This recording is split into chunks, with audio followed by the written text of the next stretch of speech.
कायद इस्लाम, जिसने गुलामों की ज़िंदगी से शहादत को मौत को अहमियत दी और अपने कौल के मुताबिक करके दिखाया। 100 साल गीदड़ की ज़िंदगी जीने से बेहतर है कि एक दिन शेर की ज़िंदगी जिए। बेशक, सुभान अल्लाह। 10 नवंबर को आज हज़रत टिप्पू सुल्तान के जन्मदिन के मौके पर याद किया जाता है।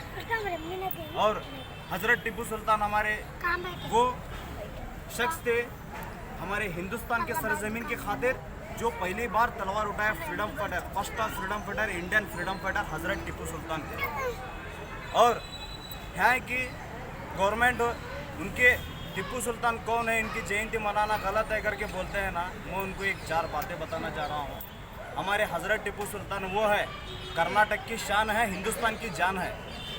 कर्नाटक की शान है, हिंदुस्तान की जान है। कर्नाटक के लिए उन्होंने बहुत कुछ किया और कर्नाटक के लिए नहीं, हिंदुस्तान के लिए भी बहुत कुछ किया।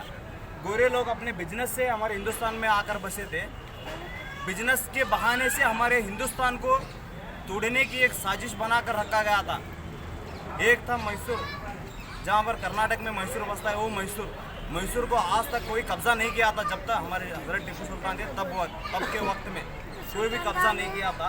क्यों बोले तो हज़रत टिप्पू सुल्तान का दबदबा, उनका डर, उनका डराना कैसा था उनको मालूम है।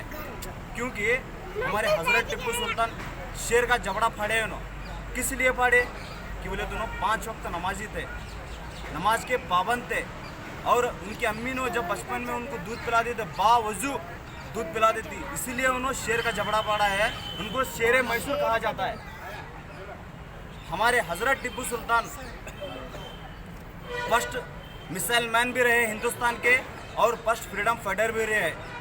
और जब हमारे हज़रत टिप्पू सुल्तान ज़माने में जब ब्रिटिश लोग हमारे दलित महिलाओं को बहुत तकलीफ़ से जुल्म दिया था, हालांकि उनको बदन ढकने के लिए कपड़ा तक भी नहीं था, हमारे हज़रत टिप्पू सुल्तान उनको रेशम के कपड़ों तक भी उनको ये किया।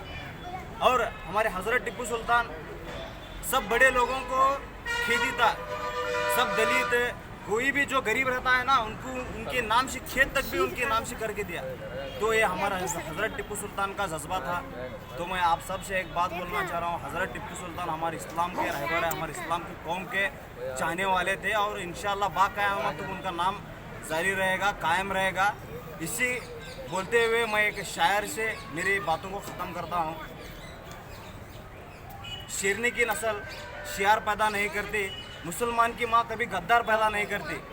शेरनी की नस्ल शियार पैदा नहीं करती, मुसलमान की माँ कभी गद्दार पैदा नहीं करती।